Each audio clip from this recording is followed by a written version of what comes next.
الحمد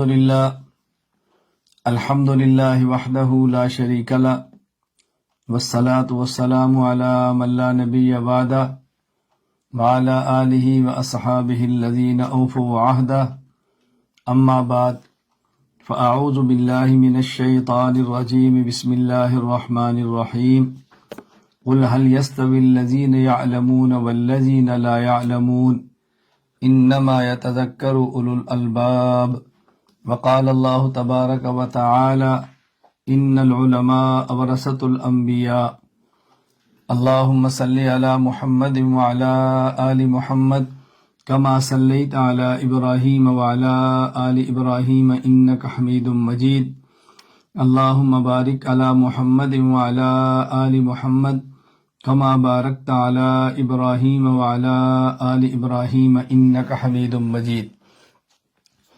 اللہ تعالیٰ کا بہت بڑا احسان ہے کہ اللہ تعالیٰ نے ہمیں انسان بنایا، مسلمان بنایا، حضور اکرم صلی اللہ علیہ وسلم کا امتی بنایا، اور رسول اکرم صلی اللہ علیہ وسلم کا لایا ہوا علم اس کو پڑھنے کی توفیق عطا فرمائی۔ اللہ ہمیں قبول فرما لے۔ مرکز اہل سنت والجماعت سے متعلق مدارس اور مرکز اہل سنت والجماعت میں موجود طلباء کرام سے آج یہ 16 شوال 1445 ہجری کی پہلی گفتگو ہے۔ تمام مدارس کا اپنا اپنا نظم ہوتا ہے۔ مرکز اہل سنت والجماعت کا نظم یہ ہے کہ 11 شوال سے لے کر 15 شوال تک داخلہ ہوتا ہے، اور 16 شوال کو باقاعدہ آغاز ہو جاتا ہے اسباق کا۔ تو آج یوں سمجھیں کہ ہمارے مرکز اہل سنت والجماعت کے اسباق کا یہ پہلا سبق ہے اور افتتاح ہے۔ اسباق کا معنی عام طور پر یہی لیا جاتا ہے کتاب سامنے ہو، استاد دیکھ کر پڑھائے اور کتابیں شروع ہوں۔ ہمارے اسباق کا معنی صرف کتاب کو پڑھنا نہیں ہے، بلکہ اپنے استاذ کی گفتگو کو درسگاہ میں اجتماعی طور پر بیٹھ کے سننا، یہ بہت بڑا بنیادی اور اہم سبق ہے۔ تو ہمارا آج کا جو سبق ہے یہ آئندہ اسباق کے لیے اساسی اور بنیادی حیثیت رکھتا ہے۔ تو یہ سبق سمجھیں۔ میری تو عادت ہے آپ حضرات کے علم میں جب عمومی اجتماعات پہ بیان کرتا ہوں تو میں وہاں بھی سامعین سے کہا کرتا ہوں کہ آپ لوگ بیان نہیں سبق کی نیت سے بیٹھیں، تو پھر آپ کو لطف آئے گا اور آپ خوش ہوں گے اور آپ کو فائدہ بہت زیادہ ہوگا۔ بلکہ میں کئی مرتبہ علماء کرام سے گزارش کرتا ہوں کہ ہم اپنی مساجد میں یہ ماحول نہیں بنا سکے کہ جمعے کے بیان کو ہمارے مقتدی اور سامعین سبق سمجھ کر سنیں، تو نتیجہ نکلتا ہے کہ ہم 20 سال تک بیان کرتے رہتے ہیں، خطیب ایک مولوی سمجھتے رہتے ہیں۔ لیکن اگر ہم ان کا ذہن بنا لیں کہ آپ سبق پڑھتے ہیں تو پھر ان کا رشتہ اور امام کا رشتہ ایک شاگرد اور استاذ کا رشتہ ہوگا، اور استاذ اور شاگرد کا رشتہ بڑا مضبوط، بڑا پختہ اور بہت بہترین ہوتا ہے۔ اللہ ہمیں یہ بات سمجھنے کی توفیق عطا فرمائے۔ تو آج یہ طلبہ مرکز اہل سنت والجماعت کا پہلا سبق ہے۔ میں اس میں طلبہ کرام سے چند ایک باتیں عرض کرنا چاہتا ہوں، آپ توجہ سے سماعت فرمائیں۔ اللہ تعالی ہم سب کو سننے کی، سمجھنے کی، عمل کرنے کی توفیق عطا فرمائے۔ پہلی بات یہ سمجھیں کہ جو میں نے قرآن کریم کی آیت کریمہ اور ایک حدیث مبارک تلاوت کی ہے، اللہ تعالیٰ فرماتے ہیں کہ میرے پیغمبر یہ بات ان کو سمجھاؤ، قل، اللہ اکبر، یہ بات ان کو سمجھاؤ کہ اہل علم اور جو بغیر علم کے ہیں غیر عالم، یہ دونوں برابر نہیں ہو سکتے۔ قل هل يستوي الذين يعلمون والذين لا يعلمون، آپ ان سے پوچھیں کیا اہل علم اور غیر اہل علم برابر ہو سکتے ہیں؟ ہرگز نہیں ہو سکتے۔ طلباء کرام سمجھتے ہیں۔ میں اس پر لمبی بات نہیں کر رہا، بس مختصر سی بات عرض کر رہا ہوں کہ عالم اور غیر عالم کبھی بھی برابر نہیں ہو سکتے۔ عالم اور غیر عالم زندہ اور مردہ کی طرح ہے۔ عالم اور غیر عالم نور اور ظلمت کی طرح ہے۔ عالم اور غیر عالم دن اور رات کی طرح ہے۔ تو دن اور رات کیسے برابر ہیں؟ زندہ اور مردہ کیسے برابر ہیں؟ نور اور ظلمت کیسے برابر ہیں؟ اندھیری اور روشنی کیسے برابر ہیں؟ عالم اور غیر عالم کیسے برابر ہو سکتے ہیں؟ تو علم کا ایک اپنا مقام ہے، اور حضور اکرم صلی اللہ علیہ وسلم نے ارشاد فرمایا ان العلماء ورثۃ الانبیاء، علماء انبیاء کے وارث ہیں۔ علماء انبیاء کے وارث ہیں۔ میں نے یہ آیت کریمہ اور حدیث مبارک پڑھی ہے ایک بات سمجھانے کے لیے، وہ یہ کہ جب عالم اور غیر عالم برابر نہیں، کیوں؟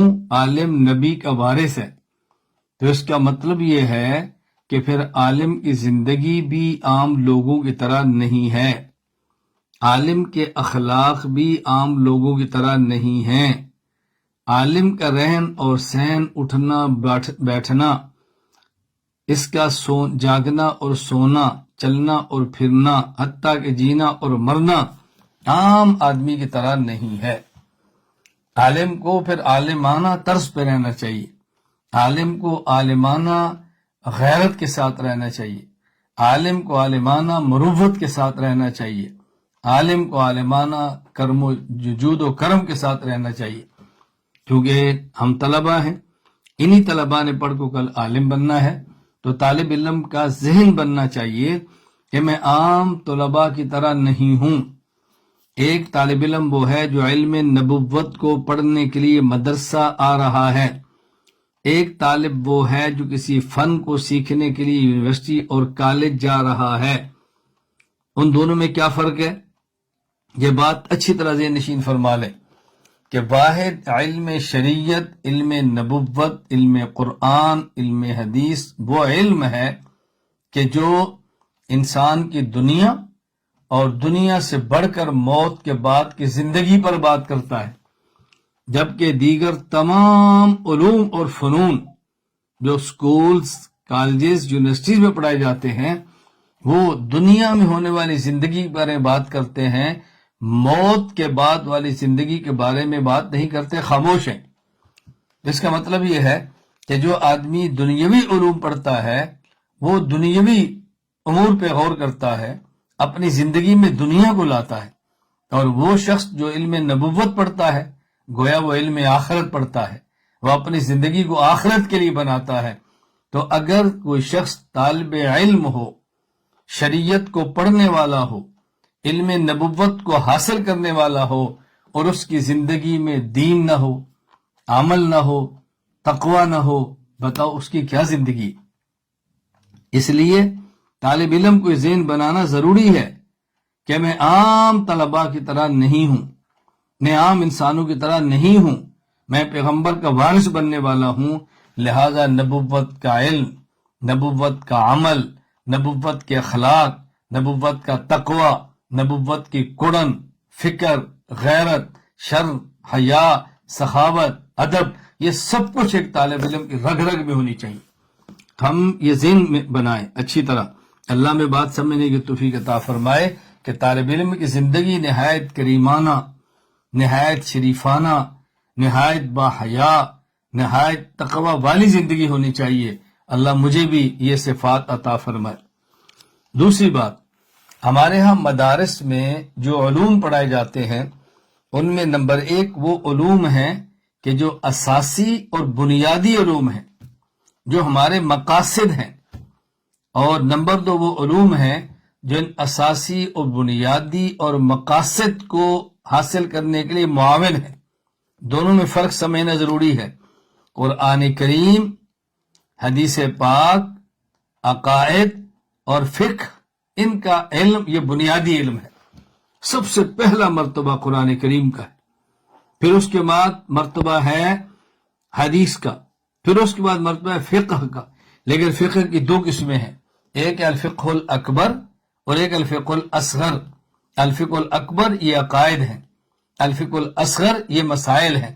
اسی وجہ سے ہمارے امام اعظم ابو حنیفہ نعمان بن ثابت رحمہ اللہ نے جو عقائد پر کتاب تحریر فرمائی ہے اس کا نام لکھا ہے الفقہ الاکبر۔ میں نے بحمد اللہ تعالی کئی ایک ممالک میں کئی ایک مرتبہ اس کتاب کو پڑھایا ہے، اور باقاعدہ اس کتاب کی شرح چھپ چکی ہے اور منظر عام پر ہے، پڑھی جا رہی ہے، لوگ اس سے استفادہ فرما رہے ہیں۔ اللہ ہمارے لیے اس کو ذخیر آخرت بنا دے۔ تو بنیادی علوم گویا 3 ہیں، نمبر 1 علم القرآن، نمبر 2 علم الحدیث، نمبر 3 علم الفقہ۔ علم الفقہ کے اندر پھر 2 علوم ہیں، الفقہ الاکبر، الفقہ الاصغر۔ الفقہ الاکبر یہ عقائد ہیں، الفقہ الاصغر یہ مسائل ہیں۔ اور حدیث پاک کے اندر یہ سیرت اس کا پھر حصہ ہے، کیوں؟ سیرت کا تعلق رسول اکرم صلی اللہ علیہ وسلم کی ذات گرامی سے ہے، اور حدیث پاک کسے کہتے ہیں؟ پیغمبر کے قول اور فعل تقریر کو، صحابی کے قول فعل اور تقریر کو، تابعی کے قول فعل اور تقریر کو، یہ سب احادیث کے اندر آ جاتی ہیں۔ ان کو اچھی طرح ذہن نشین فرما لیں۔ تو یہ بنیادی علوم ہیں، اور ان کو حاصل کرنے کے لیے معاون علوم صرف ہے، نحو ہے، منطق ہے، بلاغت ہے، ریاضی ہے۔ یہ ان کو حاصل کرنے کے لیے ان کے معاون علوم ہیں۔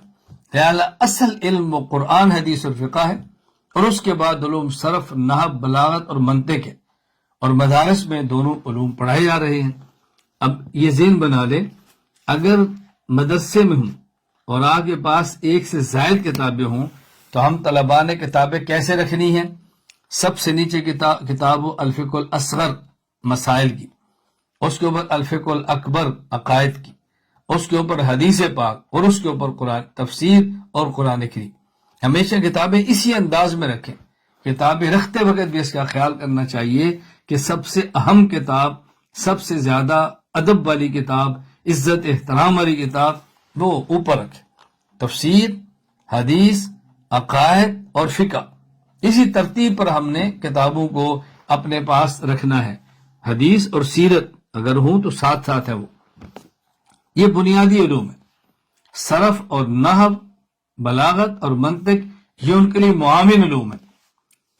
اب بہت سارے حضرات اشکال کرتے ہیں، ممکن ہے کو آپ کے سامنے بھی کرے کہ جی علماء اہل سنت والجماعت احناف دیوبند یہ پہلے صرف پڑھاتے ہیں، پہلے نحو پڑھاتے ہیں، پہلے منطق پڑھاتے ہیں، اور پھر حدیث پڑھاتے ہیں، اور آخری سال دورہ حدیث میں جا کر حدیث پڑھاتے ہیں، اور ہمارے مدارس دیکھو ہم تو پہلے سال بخاری پڑھا دیتے ہیں۔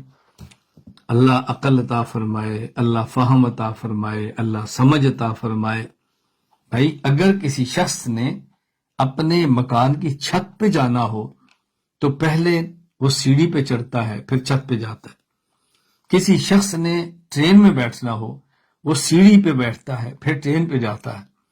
کسی شخص نے سواری پر بیٹھنا ہو تو کیسے جاتا ہے؟ یہ بات سمجھنے کی کوشش کریں۔ قرآن کریم، حدیث پاک، یہ ہماری منزل ہیں۔ اب ان کو حاصل کرنے کے لیے آپ صرف پڑھیں گے تو حدیث پڑھنی آئے گی، نحو پڑھیں گے تو عبارت پڑھنی آئے گی۔ آپ اس کو نہیں پڑھیں گے تو آپ بتائیں عبارت کیسے پڑھیں گے؟ احادیث میں غلطیاں کریں گے۔ اتنی سخت غلطیاں بس اوقات انسان آیت کریمہ میں کر لیتا ہے کہ انسان اس آیت کی وجہ سے اتنی بڑی غلطی ہوتی ہے کہ بندے کو کفر تک پہنچا دیتی ہے۔ اب دیکھیں نا قرآن کریم میں ہے وَإِذِ ابْتَلَىٰ إِبْرَاهِيمَ رَبُّهُ۔ اب اگر کسی شخص نے نہیں پڑھا نحو کو اور وہ پڑھ لے وَإِذِ ابْتَلَىٰ إِبْرَاهِيمُ رَبَّهُ، بتائیں کفر ہو جائے گا۔ اگر وَإِذِ ابْتَلَىٰ إِبْرَاهِيمَ رَبُّهُ پڑھیں گے تو اس کا معنی ابراہیم کے رب نے ابراہیم کا امتحان لیا، اور اگر پڑھیں گے وَإِذِ ابْتَلَىٰ إِبْرَاهِيمُ رَبَّهُ تو اس کا معنی ابراہیم نے اپنے رب کا امتحان لیا۔ ابراہیم علیہ السلام نے اللہ کو امتحان دیا ہے یا اللہ کا امتحان لیا ہے؟ ذرا سوچیں نا۔ اب بتائیں یہ تبھی غلطی دور ہو سکتی ہے نا جب انسان کو نحو آتی ہو۔ نحو اس کو بتائے گی نا، فاعل مرفوع ہے، مفعول بھی منصوب ہے، نحو بتائے گی نا، ورنہ کیسے اس کو پتہ چلے گا؟ اسی طرح بہت ساری غلطیاں ہیں کہ جو انسان کر بیٹھتا ہے، تو ہم پہلے اس کی صرف اور نحو یہ چیزیں مضبوط کراتے ہیں، اس کو بلاغت مضبوط کراتے ہیں، اس کو منطق پڑھاتے ہیں، تاکہ یہ بہترین طریقے پر قرآن کریم کو سمجھے، حدیث پاک کو سمجھے، اور یہ فقہ کو سمجھے بہترین طریقے پر۔ اللہ ہم یہ باتیں سمجھنے کی توفیق عطا فرمائے۔ تو یہ دو علوم ہیں، دونوں کا خیال کرنا ہے۔ یہ تو لازم ہے کہ قرآن کریم کو جب بھی ہاتھ لگانا ہے تو باوضو ہو کر لگانا ہے، بغیر وضو کے قرآن کریم کو چھونا جائز نہیں ہے۔ لیکن اگر تفسیر اور ترجمہ ہو تو پھر دیکھ لیں کہ ترجمہ زیادہ ہے، تفسیر زیادہ ہے، قرآن کریم کم ہے، تو بغیر وضو کے ہاتھ لگانے کی گنجائش موجود ہے، اگرچہ خلاف ادب ہے، گنجائش موجود ہے، اس کا خیال رکھ لیں۔ لیکن جو باقی کتب ہیں ان کو بغیر وضو کے ہاتھ لگایا جا سکتا ہے، لیکن ادب کا تقاضا یہ ہے کہ بغیر وضو کے نہ علم عالی جو مقاصد ہیں تفسیر حدیث اور فقہ کو ہاتھ لگائیں، اور نہ علم عالی جو اعلیٰ اور سبب ہے، معاون ہے، ذریعہ ہے، بغیر وضو کے لگائیں۔ طالب علم کو چاہیے کہ اپنے طالب علمی میں تعلیم کے اوقات میں باوضو رہے، مطالعہ باوضو کرے، تکرار باوضو کرے، سبق باوضو پڑھے۔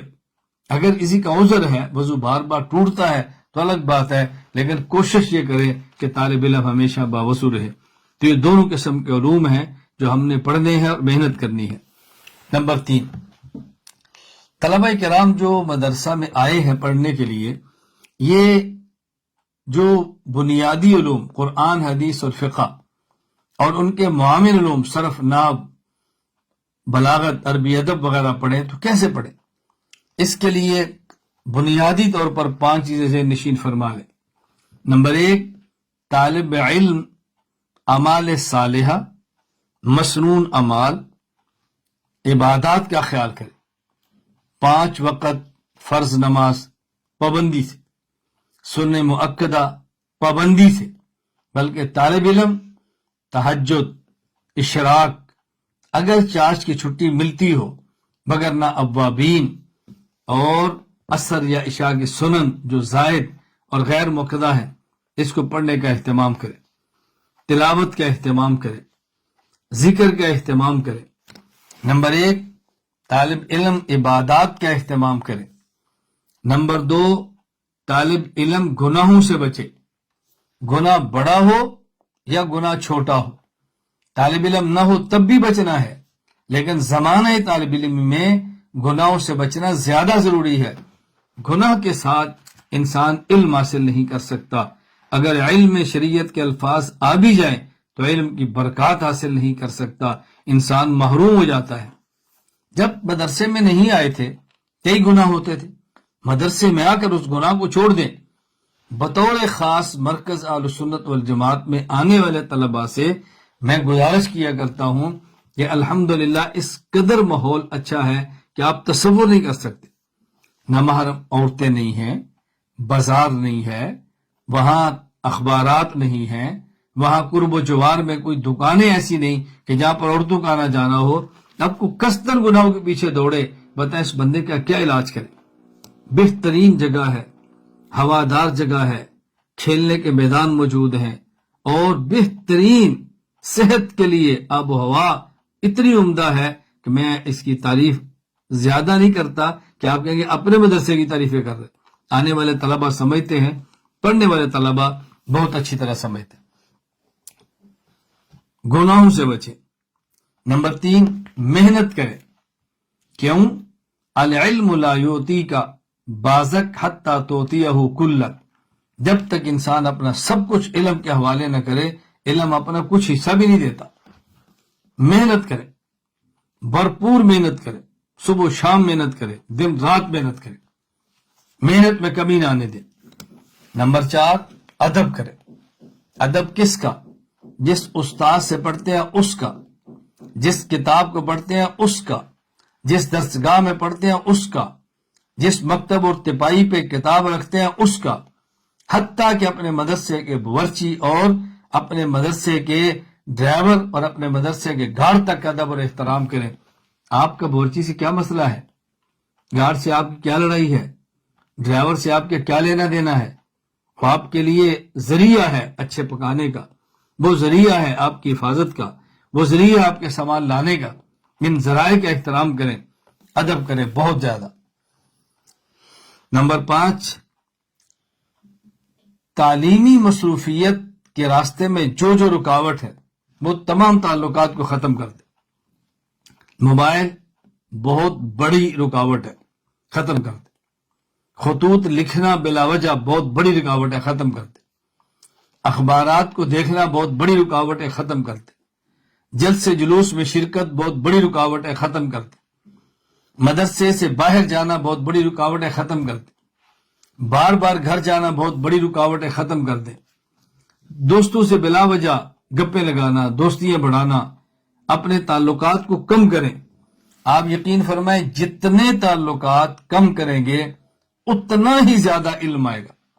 جس حد تک تعلقات سے اپنی جان چھڑائیں گے اس حد تک علم پختہ ہوتا جائے گا، علم دماغ میں بیٹھتا جائے گا، علم ذہن میں بیٹھتا جائے گا، تعلقات کو ختم کر دیں۔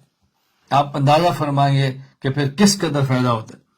تو طالب علم اگر علوم عالیہ بنیادی علوم اور ان کے معاون علوم کو حاصل کرنا چاہتا ہے تو وہ 5 چیزوں کا خیال کرے۔ نمبر 1، عبادات کا خیال کرے، گناہوں سے بچنے کا خیال کرے، خوب محنت کرے، اساتذہ، کتب، درسگاہ، مدرسہ تمام کا ادب کرے، اور تعلیم کے راستے میں رکاوٹ بننے والے تمام تعلقات کو ختم کرے۔ انشاءاللہ علم حاصل ہوگا۔ چوتھی بات، جو طلباء کرام کتاب پڑھ رہے ہیں اس کا طریقہ کیا ہے کہ کتاب ان کو اچھی طرح سمجھ آئے؟ اس کا طریقہ کیا ہے؟ 3 چیزوں کا ہر طالب علم خیال کرے۔ نمبر 1، جو کتاب پڑھ رہا ہے اس کتاب کے متن کو سمجھے، اس کتاب کے متن کو سمجھے کہ مصنف نے کیا لکھا ہے، متن۔ نمبر 2، اس متن کے ساتھ جو سائڈ پہ حاشیہ ہے اس حاشیے کو سمجھے۔ نمبر 3، استاذ کی تقریر کو سمجھے۔ اگر طالب علم 3 باتیں محفوظ کر لے، 3 چیزیں محفوظ کر لے، 3 چیزوں کا خیال کر لے، نمبر 1 کتاب کا متن، نمبر 2 کتاب کا حاشیہ، نمبر 3 استاذ کی تقریر، تو دیکھنے سے وہ کتاب کیسے سمجھ آتی۔ بہت زیادہ دائیں بائیں جانے کی ضرورت نہیں ہے، پھر اس کتاب کے متن کو حفظ کریں، کتاب کے متن کو یاد کریں، کتاب کو محفوظ کریں، پھر یاد ہوگی نا۔ زیادہ شروحات دیکھنے کی ضرورت نہیں ہے، دائیں بائیں کی کاپیوں کی ضرورت نہیں ہے، اپنے استاذ کی کاپی پر توجہ دیں۔ تو طالب علم 3 چیزوں کا خیال کرے، انشاءاللہ کتاب پڑھنی اور سمجھنی بہت آسان ہوگی۔ کتاب کا متن، کتاب کا حاشیہ اور استاذ کی تقریر، اس کا خیال فرمائیں۔ 5ویں بات، مجھ سے طلباء کرام پوچھتے ہیں، مجھ سے کئی علماء کرام پوچھتے ہیں، میں نے بھی پڑھا ہے، زمانہ طالب علمی پوچھتے ہیں، کیسے پڑھا وہ پوچھتے ہیں، کتاب کیسے سمجھی وہ پوچھتے ہیں۔ میں نہایت اختصار سے اپنے زمانہ طالب علمی کی چند ایک چیزیں عرض کرتا ہوں تاکہ طالب علم اس بات کو ذہن نشین فرمائے اور سمجھ لیں کہ آپ نے زمانہ طالب علمی کیسے گزارنا ہے۔ میں جب پڑھنے کے لیے سب سے پہلے گھر سے گیا، بلکہ مجھے میرے والد مولانا شیر بہادر رحمہ اللہ تعالی نے جب پڑھنے کے لیے گھر سے بھیجا، یہ 1983 کی بات ہے، تو مجھے آپ نے نمبر 1 ایک چادر دی، ایک سرانہ دیا، ایک انسلا لباس جوڑا کپڑے کا دیا اور 57 روپے دیے، اور نمبر 5 جو کپڑے میں نے پہنے ہوئے تھے، یہ 5 چیزیں میرے پاس تھی جب میں پڑھنے کے لیے گیا، اور درجہ حفظ میں داخلہ لیا۔ امام اہل سنت والجماعت شیخ التفسیر والحدیث استاذ محترم حضرت مولانا محمد سرفراز خان صفدر نور اللہ مرقدہ کے نام خط لکھا، اور مجھے آپ نے گکھڑ منڈی گجرانوالا وہاں جامع مسجد بورڈ والی میں بھیجا۔ مسجد کے اندر درجہ حفظ کی درسگاہیں ہوتی تھی۔ آپ یقین فرمائیں گے کہ میں نے زمانہ حفظ میں یوں ہی پڑھا ہے، ایک میں اور میرے ساتھ ایک طالب علم، ہم دونوں نے محلے میں جانا ہے اور ایک ایک گھر سے روٹیاں مانگ کے جمع کرنی ہیں۔ ایک طالب علم کے ہاتھ میں لوہے کا ڈول ہوتا اور ایک کے پاس چھابا، چنگیر اور روٹیاں رکھنے کے لیے ایک برتن ہوتا۔ اب جو ہمارا ڈھول ہے اسی میں کوئی ہماری خالہ، بڑی بہن، کوئی بوڑھی عورت ساگ ڈالتی ہے، دوسری اس میں دال ڈالتی ہے، تیسری اس میں کڑی ڈالتی ہے، چوتھی اس میں گوشت ڈالتی ہے، کوئی 5ویں اس میں آلو ڈالتی ہے، سب سالن ایک برتن، اور روٹیاں جمع ہو رہی ہیں۔ مسجد کے اندر بیٹھ کے کھانا، مسجد میں بیٹھ کے پڑھنا اور مسجد ہی میں سونا، تو وہی ہماری مسجد درسگاہ ہے، وہی ہماری مسجد متم ہے، وہی ہماری مسجد سونے کے لیے آرام گاہ ہے۔ میں نے یوں زمانے حفظ گزارا ہے، اور گھر سے پیسے نہیں آنے، گھر سے خرچہ نہیں ملنا، اسی طرح پڑھا۔ اور جب درجہ کتب کے لیے میں نے پڑھنا شروع کیا تو آپ یقین فرمائیں مجھے اب یاد نہیں ہے کہ پہلی دفعہ گیا تو مجھے والد صاحب نے کتنے پیسے دیے ہوں گے، 2 جوڑے کتنے کپڑے دیے مجھے یاد نہیں ہے۔ بستر کپڑے لے کر میں گیا کراچی، وہاں پڑھنا شروع کیا، درجہ اولا، درجہ ثانیہ، درجہ ثالثہ، جامع بنوریا سیٹ ایریا کراچی، وہاں میں نے پڑھنا شروع کیا۔ زمانہ طالب علمی میں جو طلبہ ایسے تھے جن کے ساتھ میں پڑھتا رہا ہوں، کوئی طالب علم بھی آپ کو ملے تو آپ ان سے پوچھ لیں کہ مجھے کسی نے فجر کی نماز کے بعد مسجد سے باہر دیکھا ہو، مجھے کسی نے عصر کی نماز کے بعد مسجد کے باہر دیکھا ہو۔ 3 سال تک میری فجر کے بعد اشراق تک مسجد میں، اشراق کے بعد پھر درسگاہ بھی ہماری درجہ اولا میں مسجد ہی میں ہوتی تھی، عصر کے بعد یہ مسجد میں، الا یہ کہ جمعرات کا دن ہوتا اور 24 گھنٹے کے لیے تبلیغی جماعت کے ساتھ میں چلا جاتا یا مکی مسجد مرکز میں چلا جاتا۔ اب بحمد اللہ تعالی مدنی مسجد کراچی تبلیغی مرکز بنا ہے، اس کا جو کنواں ہے اللہ اس کو قبول فرما لے، درجہ ثالثہ کی بقرعید کی چھٹیوں میں وہ کھودنے والوں میں میرا بھی نام موجود ہے۔ فجر کے بعد بھی مسجد، عصر کے بعد بھی مسجد۔ کوئی طالب علم آپ کو ملے جن کے ساتھ میں پڑھتا رہا ہوں، ممکن ہے میری آج کی اس نشست میں بعض ایسے علماء موجود ہوں جن کے ساتھ میں پڑھا ہوں، کیونکہ مجھے کبھی نہ کبھی کسی نہ کسی عالم کا میں آ جاتا ہے پیغام کہ میرا یہ نام ہے اور آپ کو یاد آ گیا ہم پڑھتے ہیں۔ میں نے کہا بالکل، ابھی چند دن پہلے مجھے ایران سے ایک عالم کا میسج آیا کہ میرا یہ نام ہے، آپ کو یاد ہے میں آپ کے ساتھ جامعہ امدادیہ پڑھا ہوں؟ میں نے کہا مجھے بالکل یاد ہے، درجہ رابعہ کے اندر پڑھے ہیں، مجھے یاد ہے۔ اس طرح بلکہ میرا ملیشیا کوالالمپور وہاں جامع پاکستان مسجد ہے بڑی، وہاں جانا ہوا تو مولانا عبدالغنی صاحب دامت برکاتہم بڑا مجھے عزت دی، ملے، کپڑے استری کیے، اور میں نہایا، جمعہ تھا میرا، تو مجھے فرمانے لگے آپ کو یاد ہے میں نے حفظ آپ کے ساتھ کی ہے۔ وہ چونکہ بڑے تھے میں چھوٹا تھا اور مجھے یقین کرے ذہن میں بھی نہیں تھا۔ خیر ملاقات ہوئی، اللہ تعالیٰ ان کی عمر میں برکت دے، اللہ ان کی دینی خدمات کو قبول فرمائے۔ وہ اس وقت میرے مجاز بھی ہیں اور باقاعدہ وہاں بہت اچھا کام فرما رہے ہیں۔ جو طلبہ پڑھتے رہے ہیں کوئی ملے تو پوچھے، زمانہ طالب علمی میں اولا، ثانیہ، ثالثہ، سب سے آخر میں سونے والا طالب علم میں ہوتا اور سب سے پہلے صبح اٹھنے والا طالب علم بھی میں ہوتا۔ آخر میں سوتا اور سب سے پہلے اٹھتا۔ آپ کو حیرانگی ہوگی، فجر کی نماز سے پہلے جب میں مسجد میں آتا تو صف اول کے آگے وہاں میری تپائی پڑی ہوتی تھی، جہاں پہلی صف ختم ہوتی ہے قبلے کی جانب، بس اس کو لیتا اور کتابیں یاد کرنا شروع کر دیتا۔ میری عادت تھی کہ میں کتابوں کے متون کو حفظ کرتا تھا، فجر کی نماز تک میں پھر متن یاد کرتا اور فجر کے بعد پھر اشراق تک قرآن کریم کی تلاوت کرتا تھا۔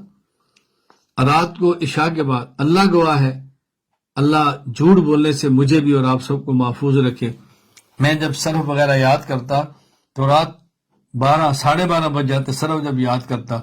اور مجھے ابھی بھی یاد ہے یہ جو صفائی کرنے والا برش ہوتا ہے، میں کئی بار برش کو تپائی کے سامنے رکھ کے جیسے اس کو سبق سناتے ہیں نا، اس کو سامنے رکھ کے میں سناتا۔ بچہ تھا، اولا ثانیہ میں کیا عمر ہوتی ہے، اور اوپر گیلری میں ہمارے مکران کے بلوچ طلبہ سوتے تھے، وہ اوپر سے کئی بار مجھے آواز دے کر کہتے صوفی بس کر بابا، تو نے نہیں سونا، ہمیں تو سونے دے، آہستہ پڑھ۔ تو میں یعنی یوں جاگتا اور یوں پڑھتا تھا۔ یہ درجہ اولا، درجہ ثانیہ، درجہ ثالثہ میں، درجہ اولا میں نے صرف میں ارشاد الصرف پڑھی ہے، مجھے یاد بھی یاد ہے ارشاد الصرف کے 85 قوانین ہیں۔ جہاں تک مجھے یاد پڑتا ہے پورے سال میں ایک رات بھی ایسی نہیں گزری ہوگی سوائے شب جمعہ کے کہ میں ارشاد الصرف مکمل پڑھے بغیر سویا ہوں۔ جتنی پڑھی ہوتی اتنی ایک مرتبہ دہرا کر سوتا۔ آپ کی بھی 85 قوانین اتنی بڑی کتاب کیسے پڑھتا تھا؟ اس کا طریقہ کیا تھا؟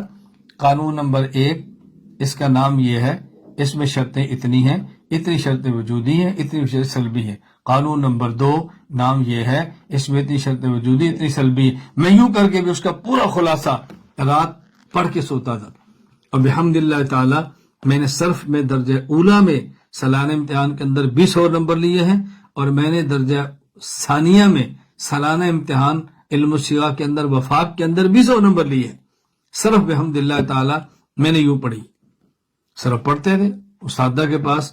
اور مجھے آج بھی یاد ہے میرے استاذ حضرت مولانا عبد الحمید غوری دامت برکاتہم، جو جامعہ بنوریہ کے ناظم تعلیمات اور شیخ الحدیث ہیں، ہمارے 2 گھنٹے صرف کے ہوتے تھے، ایک دن ظہر سے پہلے اور ایک ظہر کے بعد۔ ظہر کے بعد کا جو پہلا گھنٹہ ہوتا تھا وہ صرف اجرا کا ہوتا تھا۔ ہم 17 طالب علم درجہ اولا میں ہوتے تھے۔ کئی بار ایسے بھی ہوتا تو ساجد تشریف لاتے اور ایک صیغہ پیش کرتے، ایک طالب علم، دوسرا، تیسرا، کھڑے ہو جاؤ، کھڑے ہو جاؤ، کھڑے ہو۔ میری باری آتی، مجھے چھوڑ دیتے، پھر آگے جاتے۔ جب بس اوقات 16 طالب علم کھڑے ہوتے تو پھر مجھے دیکھ کر استاد جی مسکراتے، ہاں الیاس۔ مجھے آج بھی تعجب ہوتا ہے کہ میں اتنی چھوٹی سی عمر میں ایسی بات کیسے کہہ لیتا تھا۔ تو میں کہتا استاد جی میرا انعام نکال دے، میرا انعام۔ ایسے استاد جی پھر 1 روپیہ نکالتے اور پھر میں تعلیلیں کرتا، پھر میں سیغہ نکالنا شروع کرتا۔ یہ درجہ اولا میں تھا۔ مجھے ابھی تک یاد ہے کہ درجہ اولا میں ایک بار جو ہے، یہ درجہ ثانیہ تھا، مجھے ابھی یاد نہیں، اولا ثانیہ تھا۔ مغرب کے بعد جمعرات کو استاد جی اپنے دفتر میں تھے، اور ان کے استاد سندھ سے تشریف لائے تھے، تو کسی کو اس کو بلا کر لاؤ۔ میں وہاں سے آیا استاد جی کے پاس، تو مجھے استاد نے فرمایا گلاس اس میں پانی لاؤ۔ گلاس دیا، اور ساتھ ہی وہ جو اپنے استاد سے نے فرمایا کہ اس سے نا صرف سے کہیں سے امتحان لو۔ مجھے ابھی تک یاد ہے انہوں نے کہا تھا آ وا نا، یہ کون سا صیغہ ہے، تعلیل کرو۔ تو میں نے کہا جی پانی لے آؤں۔ تو استاد جی نے فرمایا کہ پانی لانے میں تو کتنے صیغے نکال سکتے ہیں۔ میں وہیں بیٹھ گیا، مجھے ابھی تک یاد ہے۔ تو میں نے کہا استاد جی کو احتمالات نکالنے ہوتے نا، ایک احتمال یہ ہے کہ یہ واحد مذکر غائب آوا ہے، اور نہ ضمیر نہیں، نہ اسم ہے مفعول بھی، یہ احتمالات نکالنے ہوتے تھے۔ دوسرا یہ ہے کہ آوینا ہے، اور یہ فعل ماضی جمع متکلم ماضی معروف کا صیغہ ہے۔ نمبر 3 یہ آونا ہے، یہ واحد متکلم مضارع ہے، نہ مفعول بھی ہے۔ نمبر 4 یہ افعل التفصیل ہے، آونا، اس سے تعلیل ہوگی تو آوانا بنے۔ یوں میں نے جب تعلیلات شروع کی تو استاد اتنے خوش ہوئے، ایسے پارکر کے قلم کا نکال کے جیب سے مجھے دے دیا، فرمایا یہ ہدیہ۔ تو میں صرف طالب علموں کو کہہ رہا ہوں کہ میں نے بحمد اللہ تعالی زمانہ طالب علمی میں نے یوں پڑھا ہے۔ یہ میں درجہ اولا کی بات کرتا ہوں، اور ہمارے استاد مولانا محمد اسلم شیخ پوری سے رحمۃ اللہ علیہ، ان سے میں نے نحمیر پڑھی تھی، پھر ان سے میں نے شرح میں عمل پڑھی تھی، اور سبحان اللہ استاد جی پاؤں سے معذور تھے، سائیکل پہ ہوتے تھے، اور کتنا مجھے یاد نہیں ہے میں کتنی بار استاد جی کو ایسے اٹھا کر مسجد کے جہاں جوتیاں ہوتی ہیں وہاں سے اٹھا کر درسگاہ تک اٹھا کے لایا کرتا تھا۔ کبھی کبھی جمعرات کو استاد جی فرماتے کہ آج یہاں کراچی میٹرو ویل کی پہاڑیاں وہاں چلتے ہیں، تو ہم استاد جی کی سائیکل کو دھکیل کے وہ اوپر تک لے جاتے، وہ کیلے لیتے، پھر ہمیں کھلاتے، اور بہت محبت فرماتے تھے، بہت زیادہ۔ ہر جمعرات کو آدھا گھنٹہ سبق، آدھا گھنٹہ سوال و جواب ہوتے، پھر ہمیں لطائف بھی سناتے تھے، ہم بچے تھے، بہت محبت فرماتے تھے۔ تو میں نے ان سے نحمیر پڑھی، شرح میں تعامل پڑھی، درجہ ثانیہ میں پھر میں نے ہدایت النحو پڑھی، اور جب درجہ ثالثہ تھا تو درجہ ثانیہ کی چھٹی تھی، مفتی محمد نعیم صاحب رحمۃ اللہ علیہ اور شیخ الحدیث مولانا عبد الحمید غوری دامت برکاتہم، یہ دونوں مکی مسجد تھے اور تبلیغی جماعت میں چلے کے لیے جا رہے تھے۔ میں وہاں جا کر ملا تو مجھے ابھی تک وہ منظر یاد ہے، اللہ گواہ ہے میں کوئی جھوٹ نہیں بول رہا، ابھی تک مجھے یاد ہے، یہ 86 یا 87 کی بات ہوگی۔ تو میں گیا تو مسجد کے وضو جگہ سیڑھیوں پر بیٹھے تھے، میں جا کر ملا تو میں نے سلام لیا، تو میں نے آئندہ سے درجہ ثالثہ میں کراچی نہیں آؤں گا مدرسے پڑھنے کی۔ مجھے فرمایا کیوں؟ میں نے کہا اس لیے کہ مجھے قافیہ کا شوق ہے اور یہاں قافیہ نہیں تم آ جاؤ، ہم قافیہ کا بھی کر لیں گے، تم آ جاؤ۔ میں چلا گیا، وہاں درجہ ثالثہ میں شرح ابن عقیل ہوتی تھی، پھر مجھ ایک طالب علم کی خاطر قافیہ کو بھی داخل نصاب کیا گیا، اور آج تک اگر وہ قافیہ ہے تو اس طالب علم کی وجہ سے جو آپ کے سامنے بیٹھا ہو۔ پھر ابن عقیل بھی پڑھی اور میں نے قافیہ بھی پڑھا، یہ ہمارا ذوق تھا۔ میں اس طرح بتا رہا ہوں طلباء کو، یہ زمانہ طالب علمی کی باتیں میں کر رہا ہوں، یہ درجہ اولا ہے، اور جب دورہ حدیث شریف میں نے جامعہ اسلامیہ امدادیہ فیصلہ آباد پڑھا ہے، آج بھی طلبہ کرام وہ زندہ ہیں جن کے ساتھ میں نے پڑھا ہے، اور بعض آج بھی طلبہ مجھے ملتے ہیں جو اس وقت درجہ اولا میں تھے اور جامعہ امدادیہ پڑھتے تھے، درجہ اولا میں تھے، آج بھی زندہ ہیں۔ ابھی ان میں سے بہت سے طلبہ، خیر تو جمعرات کو میں جب بخاری یا کسی کتاب کا تکرار کراتا تھا دورہ حدیث والے ساتھ، آپ یقین فرمائیں گے اولا اور ثانیہ کے طلبہ آ کر سنتے تھے میرا تکرار، یہ تکرار کیسے کراتا ہے، میں اس طرح بولتا تھا۔ اور بس اوقات پھر میری وہ تعلیم اور تحریک کی زندگی بھی تھی، تحریک کی زندگی میں تھا اور ساتھ دورہ بھی چل رہا تھا۔ اساتذہ ہمارے آج بھی زندہ موجود ہیں، طلبہ میرے ساتھ پڑھنے والے آج بھی موجود ہیں۔ ایسا بھی ہوتا کہ بس اوقات میں ایک ہفتہ اپنی تحریکی زندگی میں گزار کے واپس آتا تو جو سبق نہیں پڑھے میں ان کے بھی تکرار کراتا تھا۔ اور شیخ الحدیث حضرت مولانا نذیر احمد صاحب نور اللہ برکت اللہ ان قبر پہ کروڑوں رحمت نازل فرمائے، بہت شفیق استاذ تھے۔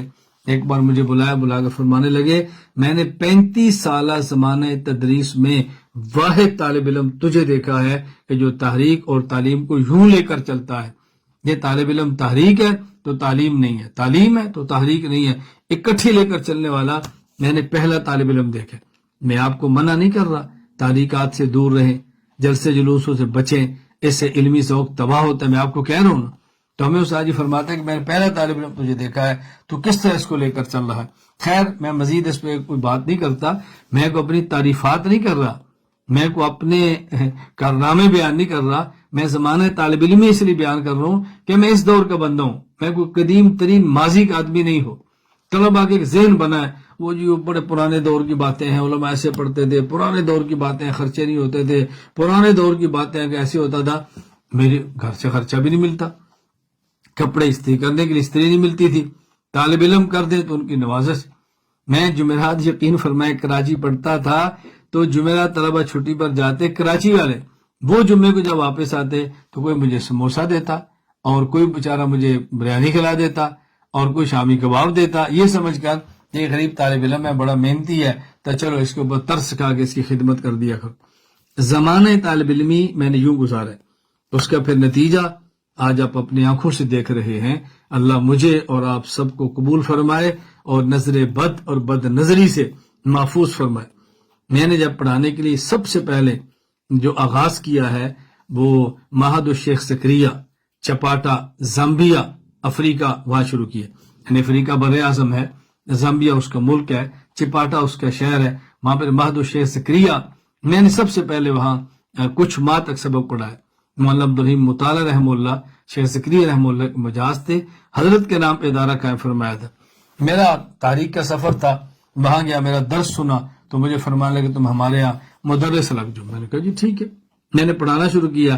آپ یقین فرمائیں مجھے انہوں نے فارم دیا جو انگلش میں لکھا ہوتا کہ ہماری شرائط ہے اس کو پڑھ لو، میں نے اس میں سائن کر کے فارم ان کے حوالے کر دیا، کہا پڑھو تو صحیح کیا لکھا ہے۔ میں نے کہا جی کیا پڑھنا ہے، پڑھانے والے مدرس کو کیا شرطوں سے غرض، نہ میں نے باہر جانا ہے نہ میں نے کہیں گھومنا ہے، میں نے کتاب پڑھانی کیا لکھا ہوگا یہ سائن۔ اور میرا ایک عام معمول یہ تھا کیونکہ میں یہ 1994 کی شروع کی یا 93 کے آخر کی بات ہے، میں نے دورہ حدیث کیا اور اس کے فوراً بعد میرا یہ سفر تھا زامبیا، ساؤتھ افریقہ، ملاوی، ان ممالک کا۔ اس وقت نیلسن منڈیلا جب صدر بنا تو میں جنوب افریقہ میں تھا، ان کے صدارتی انتخابات کو میں نے آنکھوں سے دیکھا ہے، میں وہاں موجود تھا۔ ابھی اس وقت میں یعنی 23 سال کا تھا، تو مجھے مدرس رکھا۔ مجھے کبھی کہتے تم عشاء کے بعد وہ جلدی سو جاتے ہو، مطالعہ نہیں کرتے کتابوں کا؟ میں نے کہا جی نہیں۔ مجھے کہتے کیسے پڑھاتے ہو؟ میں نے کہا آپ کا جب جی چاہے آپ تشریف لائیں اور درسگاہ میں بیٹھ کر میرا سبق سنیں، مجھے خوشی ہوگی کہ آپ نے میرے سبق کو درسگاہ میں بیٹھ کر سنیں، پھر میرا امتحان لیں تو آپ کو اندازہ ہو جائے گا میں کس طرح پڑھاتا ہوں۔ یہ میں پہلے سال کی بات کرتا ہوں، میرے اسباق جو تھے وہ مدرسہ درجہ سادسہ تک تھا اور میرے سبق بھی درجہ سابقہ کے۔ آپ بتائیں 23 سال کا ایک مدرس ہو اور پہلے سال اس کے جلالین تک اسباق ہوں، وہ کتنے اسباق پڑھا لیتا ہوگا، لیکن مجھے الجھن کیوں نہیں ہوئی؟ اس لیے کہ زمانہ طالب علمی میں نے بحمد اللہ تعالی محنت کی تھی۔ مجھے بہت سارے طلبہ پوچھتے رہتے ہیں، بعض طلبہ کرام مجھ سے یہ پوچھتے ہیں کہ قرآن کریم ہم نے پڑھا ہے اور کچا ہے، ہم قرآن کریم کیسے پختہ کریں؟ میں طلبہ کرام کو بطور خاص کہتا ہوں، آپ میرے اس نسخے کو یاد فرما لیں۔ رمضان مبارک آنے سے پہلے آپ کا قرآن کریم انتہائی پختہ ہوگا۔ روزانہ فجر کی نماز سے پہلے ایک پاؤ پارا اوپر دیکھ کر پڑھیں، پھر اس کو زبانی پڑھیں 2، پھر اس پاؤ پارا کو کم از کم 1 مرتبہ دن کو نوافل نماز میں پڑھیں۔ نمبر 4، اس کو رات تہجد میں پڑھیں۔ 4 ماہ میں قرآن کریم مکمل۔ پھر اسی طرح آدھا پارا 2 ماہ میں قرآن کریم مکمل، 6 ماہ، پھر پونا پارا، یہ قرآن کریم آپ کا 1.5 ماہ میں مکمل، 7.5، پھر آپ 1 پارا پڑھیں، یہ قرآن 1 ماہ مکمل، 8.5، آپ تقریباً 9 کر لیں۔ ایک شعبان کا مہینہ آئے گا کہ آپ روزانہ بہترین طریقے پر قرآن کریم کو پڑھیں گے اور رمضان میں آپ کو دقت پیش نہیں آئے گی۔ بغیر اضافی وقت دیے انشاءاللہ قرآن کریم آپ کا پختہ ہوگا۔ ابھی چند دن قبل میں نے علماء کرام میں بیان کیا تو ایک استاذ ہیں اور عالم ہے بہت بڑے، مجھے ان پر بہت اعتماد ہے، مجھے ان کا میسج آیا تو میں نام بھی لے لوں تو ارجے، چونکہ ہمارے اپنے شاگرد ہیں، استاذ ہیں بچوں کی طرح، تو ماشاءاللہ مفتی عاطف صاحب دان برکاتم جو تخصص فی العقائد اسلامیہ آن لائن کے نگران ہیں اور مرکز کے استاد ہیں، اللہ ان کو صحت عطا فرمائے۔ مجھے ان کا پرسوں میسج آیا کہ استاد جی میں نے آپ کی بتائی ہوئی ترتیب پر 2 سال سے عمل کیا ہے، تو میں 2 سال سے رمضان مبارک میں تراویح بغیر ایک اٹکن کے سنا رہا ہوں۔ اس طرح کتنے مجھے میسج وصول ہوئے، یہ تو میرے گھر کے آدمی ہیں نا، میری اولاد کی طرح، میں نے اس نام لے کر ذکر کیا ہے کہ وہ بھی اس سے خوش ہوں گے، مجھے بھی خوشی ہوتی ہے۔ اللہ تعالیٰ ان کی عمر میں برکت عطا فرمائے۔ اس کا آپ طلبہ کرام بے حد خیال فرمائیں تاکہ قرآن کریم ہمارا پختہ ہو، قرآن کریم یاد ہے۔ دوسرا، بہت سارے طلبہ کرام جو ہے وہ بار بار مجھے فرماتے ہیں کہ استاد جی ہم چاہتے ہیں کہ فارغ ہونے کے بعد آپ کے ساتھ کام کرے، کیا شرط ہے؟ میں کہتا ہوں ایک ہی شرط ہے کہ آپ کی زمانہ طالب علمی میں علوم اور اعمال پختہ ہوں، پھر آپ میرے ساتھ کام کریں، آپ کو بھی مزہ آئے گا اور مجھے بھی مزہ آئے گا۔ اللہ تعالیٰ مجھے اور آپ تمام کو علوم حاصل کرنے کی توفیق عطا فرمائے، علوم میں برکتیں عطا فرمائے، اللہ تعالیٰ گناہوں سے محفوظ فرمائے، اللہ تعالیٰ عافیت عطا فرمائے، اللہ تعالیٰ ہم سب سے راضی ہو جائے، اللہ مجھے بھی اور آپ کو بھی عمل کرنے کی توفیق عطا فرمائے، اللہ آپ سے اور آپ کی برکت مجھ سے اور ہماری نسلوں سے دین کی مقبول خدمت لے لے۔ وآخر دعوانا ان الحمدللہ رب العالمین۔ السلام علیکم ورحمۃ اللہ وبرکاتہ۔